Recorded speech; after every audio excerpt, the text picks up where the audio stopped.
എല്ലാവർക്കും സ്വാഗതം. ഈ റിവ്യൂ ഇഷ്ടപ്പെടുവാണെങ്കിൽ ഒന്ന് ലൈക്ക് ചെയ്തും സബ്സ്ക്രൈബ് ചെയ്തും സപ്പോർട്ട് ചെയ്യണേ.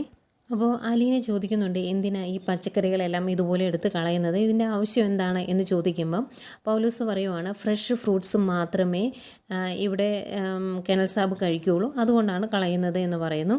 അത് കഴിഞ്ഞ് അലീനെ നോക്കുമ്പം അവിടെ കുറച്ച് പഴവും ഒക്കെ മാറ്റി വെച്ചിട്ടുണ്ട്. അതൊക്കെ എന്തിനാണ് മാറ്റി വെച്ചേക്കുന്നതെന്ന് ചോദിക്കുമ്പം അതും ഇന്നലത്തെയാണ്.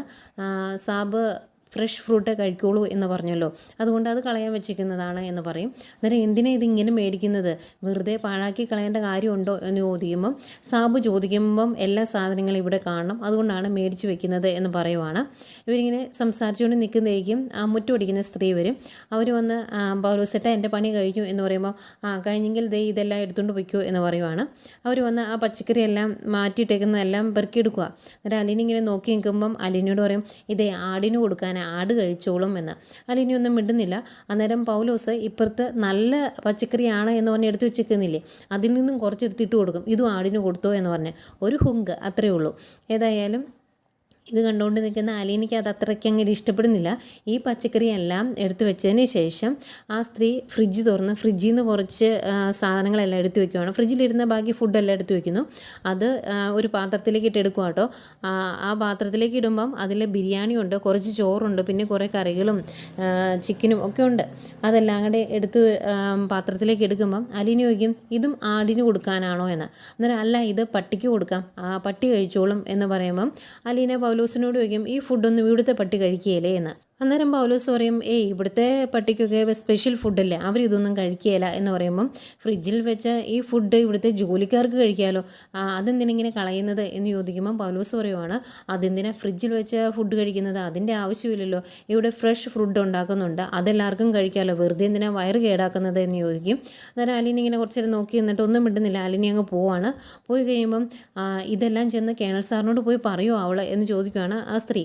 അന്നേരം പൗലോസ് പറയുവാണെങ്കിൽ പറയട്ടെ, എൻ്റെ അടുക്കളയിൽ എന്ത് കാര്യം ചെയ്യണമെന്ന് ഞാനാണ് തീരുമാനിക്കുന്നത് എന്ന് പറയുവാണേ. അന്നേരം ആ സ്ത്രീ പിന്നെയും പറയും, ഇവളെന്തിനാ ഇങ്ങനെ അരിച്ചരിച്ച് ഓരോന്ന് നോക്കുന്നത്, ഇഷ്ടംപോലെ ഉണ്ടല്ലോ, ഇതിൻ്റെയൊക്കെ ആവശ്യം എന്താ എന്ന് ചോദിക്കുമ്പോൾ അതൊക്കെ നോക്കത്തേ ഉള്ളൂ, എൻ്റെ അടുത്തൊന്നും നടക്കത്തില്ല എന്ന് പറഞ്ഞ് ഇത്തിരി ഒരു ഗർവോട് കൂടി നിൽക്കുവാണ് പൗലോസ്. പൗലോസിൻ്റെ മട്ടും ഭാവം കണ്ടാൽ തോന്നും അടുക്കളയിലെ കാര്യങ്ങൾ എല്ലാം നോക്കുന്നതും അവിടേക്കെല്ലാം മേടിക്കുന്നതും എല്ലാം പൗലോസിൻ്റെ അധികാരത്തിൽപ്പെട്ട കാര്യങ്ങളാണ് എന്ന്. എന്തായാലും അവിടുന്ന് പോരുന്ന അലീന നേരെ വല്യപ്പച്ചൻ്റെ അടുത്തോട്ടാണ് വരുന്നത്. അന്നേരം വല്യപ്പച്ചൻ കലണ്ടറിലെ തീയതിയൊക്കെ നോക്കിക്കൊണ്ടിരിക്കുക. അന്നേരം കലണ്ടർ തിരിച്ചിട്ടില്ല, മാസം മാറിയപ്പം അതൊക്കെ മാറ്റിയിട്ട് കൊടുക്കുന്നുണ്ട് അലീന. എന്നിട്ട് വല്യപ്പച്ചനോട് പറയും, അപ്പച്ച ഇവിടുത്തെ പല കാര്യങ്ങളും അത്ര ശരിയായിട്ടല്ല നടക്കുന്നത് എന്ന് പറയുമ്പോൾ എന്നാ പറ്റി എന്ന് ചോദിക്കും. അന്നേരം ഇവിടുത്തെ അടുക്കളയിൽ എന്താ നടക്കുന്നതെന്ന് അറിയാവോ എന്ന് ചോദിക്കുവാണ്. അന്നേരം അറിയാം, പാചകം വെപ്പ് എന്ന് പറയുമ്പം പാചകം മാത്രമല്ല, അവിടെ ഒരുപാട് കാര്യങ്ങൾ ദൂർത്താക്കി കളയുന്നുണ്ട്, അതിൻ്റെ ആവശ്യമില്ല. ഇവിടെ വർഷങ്ങളായിട്ട് ജോലി ചെയ്യുന്ന പൗലോസേട്ടന് അറിയത്തില്ലേ ഈ വീട്ടിൽ എത്ര ഭക്ഷണം വെക്കണം, അത് എങ്ങനെയാണ് ചെയ്യേണ്ടത് എന്നൊക്കെ. ഇത് അങ്ങനെയൊന്നുമില്ല, വെറുതെ ഭക്ഷണം ഉണ്ടാക്കി വേസ്റ്റാക്കി കളയുവാണ്, എന്നിട്ട് അത് ഫ്രിഡ്ജിൽ എടുത്തു വെക്കും, അതിവിടെ ജോലിക്ക് വരുന്ന സ്ത്രീ എടുത്തുകൊണ്ട് പോകും, ഇതൊക്കെയാണ് ഇവിടെ നടക്കുന്നത് എന്ന് പറയുമ്പം വല്യപ്പച്ചൻ പറയും, അത് ഇവിടുത്തെ സ്റ്റാൻലിയുടെ കുഴപ്പം തന്നെയാണ്, അവൻ എന്ത് ചോദിച്ചാലും അത് അന്നേരം ഡൈനിങ് ടേബിളിലേ കാണണം, അതുകൊണ്ടാണ് അങ്ങനെയൊക്കെ ചെയ്യുന്നത് എന്ന് പറയും. അന്നേരം അലീന പറയും, ആയിക്കോട്ടെ, അങ്ങനെ വെക്കുമ്പോഴും ഇവിടെ ഉള്ളവർക്ക് ഉള്ള ഫുഡ് വെച്ചാൽ പോരെ, അത് മിച്ചം വരുന്നത് എല്ലാവർക്കും കൂടെ കഴിക്കാമല്ലോ, ഇത് വെറുതെ പാഴാക്കി കളയുമല്ലേ എന്ന് ചോദിക്കുമ്പോൾ വല്യപ്പച്ചൻ പറയും, അവർ കഴിക്കുന്നുണ്ടെന്നേ എന്ന്. അന്നേരം അലീന പറയും, അതെ, ഇവിടെ ഉള്ളവർ കഴിച്ചതിന് ശേഷവും ജോലിക്കാർ കഴിച്ചതിന് ശേഷവും വീണ്ടും മിച്ചം വരുന്നുണ്ടെങ്കിൽ അതെന്തിനാ അങ്ങനെ പാഴാക്കുന്നതെന്ന് ചോദിക്കുവാണ്. അന്നേരം വല്യപ്പച്ചൻ പറയും, നീ അതൊന്നും ശ്രദ്ധിക്കേണ്ട, അതൊക്കെ വർഷങ്ങളായിട്ട് അടുക്കളയിൽ നടക്കുന്നതല്ലേ, അതിലൊന്നും നമ്മൾ ശ്രദ്ധിക്കേണ്ട എന്ന് പറയുമ്പം അലീന പറയും, ഇല്ല വല്യപ്പച്ച, ഭക്ഷണം വേസ്റ്റ് ചെയ്യുന്ന കണ്ടിട്ടുണ്ടെങ്കിൽ ഞാൻ ഇടപെടും, കാരണം 10-23 വർഷക്കാലം അനാഥാലയത്തിൽ ഭക്ഷണത്തിന് വേണ്ടി കൊതിച്ച് ജീവിച്ചവളാണ് ഞാൻ എന്ന് പറയുക. അന്നേരം വല്യപ്പച്ചൻ പറയുന്നുണ്ട്, നീ ഇന്നലെയും ഇതുപോലെ പറയുന്നത് കേട്ടു, ഇപ്പം നിൻ്റെ അവസ്ഥ അതല്ല, നീ നല്ല രീതിയിലല്ലേ ജീവിക്കുന്നത്, അതുകൊണ്ട് അനാഥാലയം അങ്ങ് മറന്നു കളഞ്ഞേരേ എന്ന് പറയുക. അന്നേരം അലീന പറയും, അനാഥാലയം മറന്നിട്ടുണ്ടെങ്കിൽ പിന്നെ അലീന ഇല്ല വല്യപ്പച്ച എന്ന്. എന്നിട്ട് പറയുന്നുണ്ട്, കൈക്കുഞ്ഞായിരിക്കുമ്പം തൊട്ട് 23 വർഷം എനിക്ക് അന്നം തന്ന തറവാടാണ് അനാഥാലയം, അതുകൊണ്ട് തന്നെ അത് മറന്നു കളയാൻ എന്നെക്കൊണ്ട് സാധിക്കത്തില്ല, പിന്നെ ഇവിടെ ഇങ്ങനെ ഫുഡ് വേസ്റ്റ് ചെയ്യുന്നുണ്ടെങ്കിൽ അത് ചോദിക്കുക തന്നെ ചെയ്യണം, അത് വല്യപ്പച്ചൻ്റെ മകൻ പറഞ്ഞാലും ഞാൻ ചോദിക്കും എന്ന് പറയുവാണ്. അന്നേരം വല്യപ്പച്ചൻ പറയുന്നുണ്ട്, മോളെ, നിൻ്റെ ഭാഗം ശരിയാണ് എന്ന് നിനക്ക് ഉറപ്പുണ്ടെങ്കിൽ നീ ഇടപെട്ടു, അതിനകത്ത് ഞാൻ ഒന്നും പറയുന്നില്ല എന്ന് പറയുവാണ്. അന്നേരം അലീന അതിങ്ങനെ ഓർത്തിങ്ങനെ നിൽക്കുന്നുണ്ട്. ഏതായാലും ഇതിന് ശേഷം അലീന രേവതിക്കുട്ടിയെ വിളിക്കുന്നുണ്ട്. അന്നേരം എന്തൊക്കെയുണ്ട് വിശേഷം എന്ന് ചോദിക്കുമ്പം, ഓ വിശേഷമൊക്കെ അവിടെയല്ലേ, ചേച്ചിയല്ലേ എപ്പോഴും തിരക്ക് എന്ന് ചോദിക്കുക. അന്നേരം അലീന പറയും, എനിക്ക് എന്നാ തിരക്ക്, ഒരു തിരക്കുമില്ല, ഞാനിവിടെ വെറുതെ ഇരിക്കുക, ആകപ്പാടെയുള്ള ജോലി ഭക്ഷണം കഴിക്കുന്നത് മാത്രമാണ് എന്ന് പറയുമ്പോൾ, അത് മാത്രമേ ഉള്ളൂ, അങ്ങനെ ഇരുന്നിട്ടുണ്ടെങ്കിൽ ബോറടിക്കുകയല്ലേ, ചേച്ചിക്ക് എന്തെങ്കിലും പഠിക്കാൻ പോകാൻ മേലായിരുന്നോ, ഇവിടെ ഞാൻ പഠിക്കാൻ പോകുന്നത് പോലെ എന്ന് പറയുമ്പം അലീന പറയും, മോളെ അതിന് നിൻ്റെ പ്രായമാണോ, ഞാൻ എന്ത് പഠിക്കാൻ പോകാനാണ് എന്ന് ചോദിക്കുക.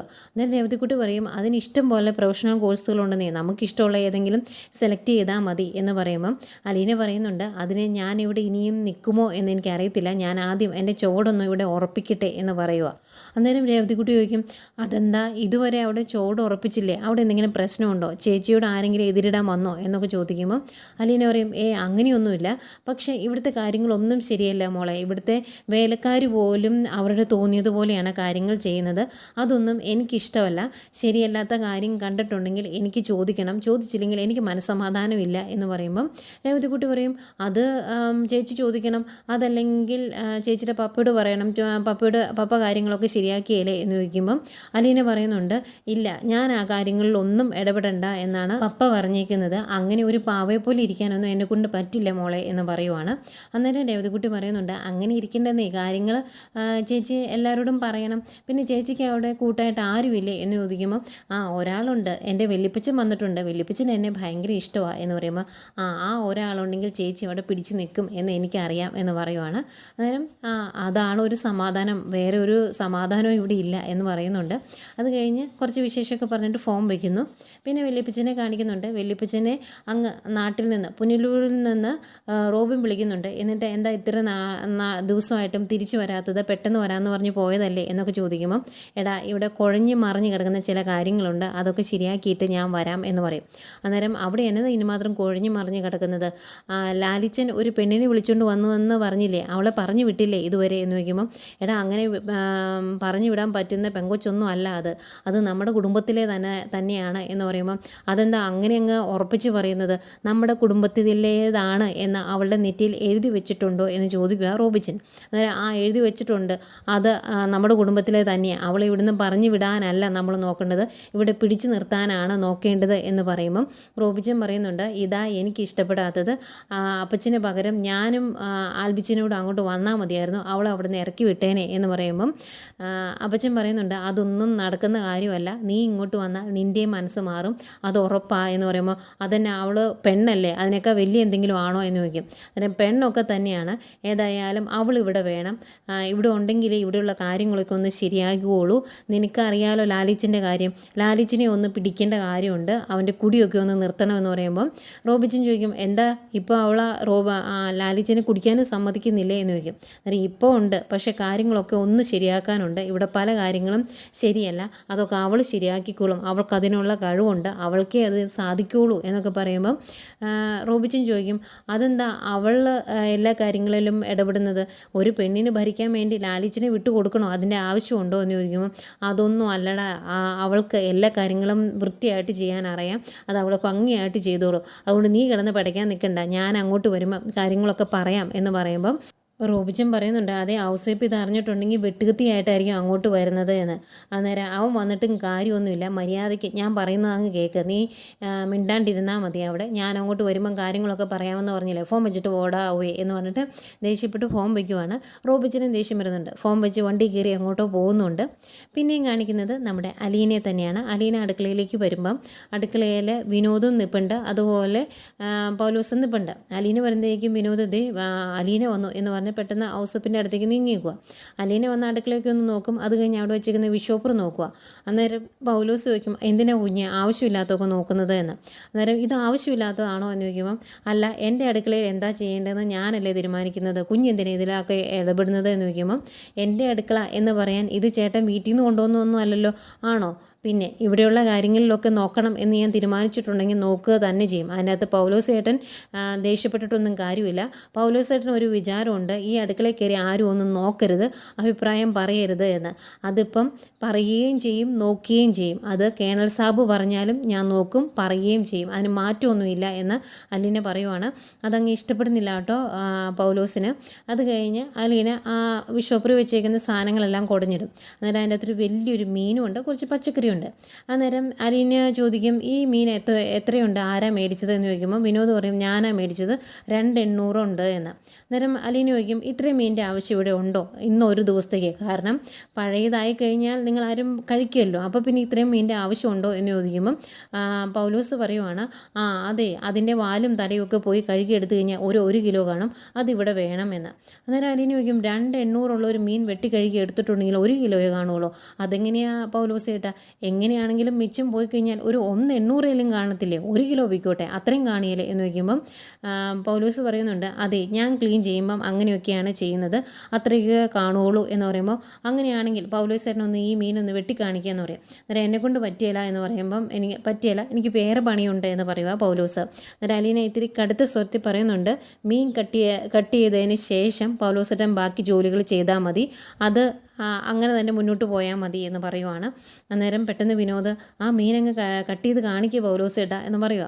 അന്നേരം പൗലോസ് ഇഷ്ടക്കേടാട്ടോ വരുന്നു, ഒരു പാത്രത്തിലേക്ക് പച്ചക്കറിയൊക്കെ മാറ്റി വയ്ക്കുന്നു. അത് കഴിഞ്ഞ് വലിയൊരു മീനാണേ, അതെടുത്ത് വെച്ച് വെട്ടുക. അതിൻ്റെ തലഭാഗം അങ്ങ് വെട്ടിക്കളയും, അതുപോലെ വാൽഭാഗം ഏകദേശം പകുതിക്ക് വെച്ച് കയറ്റി വെച്ച് വെട്ടുക. എന്നിട്ട് അതെടുത്ത് മാറ്റി വയ്ക്കുക. അന്നേരം അലീന ചോദിക്കും, അതെന്താ അത് കളഞ്ഞത്, അത്രയും ഭാഗം വെട്ടി കളയേണ്ട കാര്യമുണ്ടോ എന്ന് ചോദിക്കുമ്പോൾ പൗലോസ് പറയുവാണ്, അതെ, തലയും വാലും ഒന്നും കേണൽ സാബിന് ഇഷ്ടമല്ല, അതുകൊണ്ടാണ് അത് വെട്ടി മാറ്റിയത് എന്ന്.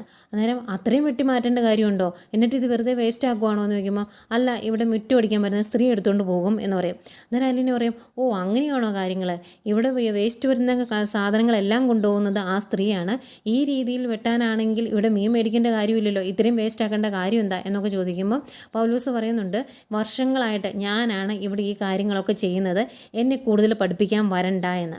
അന്നേരം അലീന പറയുന്നുണ്ട്, വർഷങ്ങളായിട്ട് ചേട്ടൻ ഈ കാര്യങ്ങളെല്ലാം ഇവിടെ ചെയ്തിട്ടും ഇതിങ്ങനെയാണ് ചെയ്യുന്നതെങ്കിൽ കുറച്ച് കാര്യങ്ങൾ പൗലോസ് ചേട്ടൻ പഠിക്കേണ്ടതായിട്ട് തന്നെ വരും. പിന്നെ ഞാൻ ഇവിടെ ഉള്ളിടത്തോളം കാലം എല്ലാ കാര്യങ്ങളും ഞാൻ കയറി ഇടപെടും, അങ്ങനെ അല്ല എങ്കിൽ ഞാൻ ഇവിടെ കാണരുത്, ഇവിടെ ഉള്ളിടത്തോളം കാലം കടുകുമണി വരെ എങ്ങനെയാണ് എന്ന് ഞാൻ നോക്കിയിരിക്കും, അതിലെന്തെങ്കിലും ബുദ്ധിമുട്ടുണ്ടോ പൗലോസ് ചേട്ടനെ എന്ന് ചോദിക്കുന്നു. അപ്പം പൗലോസ് ഇത്തിരി ദേഷ്യത്തിൽ നിൽക്കുന്ന കാണിച്ചുകൊണ്ടാണ് ഇന്നത്തെ കഥ തീരുന്നത്. പിന്നെ നാളത്തെ പ്രൊമോ കാണിക്കുന്നുണ്ട്. പ്രൊമോയിൽ പൗലോസ് സ്റ്റാൻലിയോട് പോയി പരാതി പറയുവാണ്, അടുക്കളയിൽ ഒന്നും നേരാവണ്ണം ചെയ്യാൻ സമ്മതിക്കത്തില്ല, എപ്പോഴും എന്നെ കുറ്റം പറഞ്ഞുകൊണ്ട് വരുമെന്നൊക്കെ പറയുന്നു. അത് കഴിഞ്ഞ് സ്റ്റാൻലി ഇത് ചോദിക്കാൻ വേണ്ടി അലീനയുടെ അടുത്ത് ചെല്ലും. അന്നേരം അലീന പറയൂ കേട്ടോ, ഇങ്ങനെയൊക്കെയാണ് ഇവൻ കാണിക്കുന്നത് എന്ന്. അന്നേരം സ്റ്റാൻലി പറയുന്നത്, അത് അവർക്ക് ഇഷ്ടമുള്ള പോലെ ചെയ്തോട്ടെ, അവർ വർഷങ്ങളായിട്ട് ചെയ്യുന്നത്, അതിൻ്റെ അകത്ത് നീ ഇടപെടണ്ട എന്നുള്ള രീതിയിലാണ് പറയുന്നത്. അന്നേരം അലീന പറയും, ഭക്ഷണം വേസ്റ്റ് ചെയ്യാൻ ഞാൻ സമ്മതിക്കത്തില്ല എന്ന്. അന്നേരം സ്റ്റാൻലി ചോദിക്കും, ഇങ്ങനെയാണെങ്കിൽ നീ എങ്ങനെയാണ് ഇവിടെ തുടർന്ന് നിൽക്കുന്നത് എന്ന് ചോദിക്കുമ്പം അലീന പറയുന്നുണ്ട്, ഞാൻ ഇവിടെ നിൽക്കുവാണെങ്കിൽ ഇതിലെല്ലാം കയറി ഇടപെടും, ഇനി എന്നും അയാളുമായിട്ട് ഞാൻ വഴക്കുണ്ടാക്കേണ്ടതായും വരും എന്ന് പറയുന്നുണ്ട്. അതിനു മുമ്പേ ഈ അടുക്കളയിൽ ഈ കാര്യങ്ങളൊക്കെ വെല്ലുപ്പിച്ചനോട് വന്ന് പറയുന്നുണ്ടായിരുന്നു അലീന. അന്നേരം വെല്ലുപ്പിച്ചൻ പറയും, വേലിയിലിരുന്ന് പാമ്പിനെ എടുത്ത് വെച്ചതുപോലെ ആയല്ലോ എന്ന് പറയുമ്പം അലീന ചോദിക്കും, ഞാനാണോ വേലിയിലിരുന്ന പാമ്പ് എന്ന്. അന്നേരം അയ്യോ, അങ്ങനെ മോളെക്കുറിച്ചല്ല ഞാൻ പറഞ്ഞത് എന്നൊക്കെ പറയുന്നുണ്ടായിരുന്നു. ഏതായാലും പിറ്റേ ദിവസം അലീന അടുക്കളയിൽ വരുമ്പം ഇന്ന് കൊടുക്കുന്നത് പച്ചക്കറിയുടെ വേസ്റ്റോ മീനിൻ്റെ വേസ്റ്റോ ഒന്നുമല്ല, അരി സാധനങ്ങളും ബാക്കിയുള്ള സാധനങ്ങളൊക്കെയാണ്. അന്നേരം അലീന പറയും, ആ സഞ്ചിയിലേക്ക് എടുത്തു വെച്ച സാധനങ്ങളെല്ലാം തിരിച്ചു വെച്ചേ പൗലോസേട്ട എന്ന് പറയുമ്പോൾ എന്നെക്കൊണ്ട് പറ്റിയല്ല എന്ന് പറയും. അന്നേരം അലീന പറയും, ആ സഞ്ചി വെച്ച സാധനങ്ങളൊക്കെ തിരിച്ച് വെച്ചിട്ട് പൗലോസേട്ടൻ ഇനി ഈ അടുക്കളയിൽ പണിയെടുത്താൽ മതി എന്ന് പറയുമ്പം അങ്ങ് ഇഷ്ടപ്പെടാതെ, അത് നടക്കുകയല്ല കുഞ്ഞെ എന്ന് പറഞ്ഞിട്ട് അടുക്കളയിൽ നിന്ന് ഇറങ്ങി പോവുകയാണ് പൗലോസ്. ഏതായാലും നല്ല ദേഷ്യത്തിൽ തന്നെ നിൽക്കുന്നുണ്ട് അലീനയും. അത് കഴിഞ്ഞ് സ്റ്റാൻലി വന്ന് അലീനയാട്ടോ വഴക്ക് പറയുന്നത്. അതിൻ്റെ പേരിൽ അലീന ഒന്ന് പിണങ്ങിയിരിക്കുകയൊക്കെ ചെയ്യുന്നുണ്ട്. അന്നേരം അതുപോലെ വെല്ലുപ്പിച്ചനും പിണക്കത്തില്ല സ്റ്റാൻലിയോട്. അന്നേരം സ്റ്റാൻലി ചോദിക്കുന്നുണ്ട്, രണ്ടുപേരും കൂടി എന്നോട് മത്സരത്തിന് വരുവാണോ എന്നൊക്കെ ചോദിക്കുന്നുണ്ട്.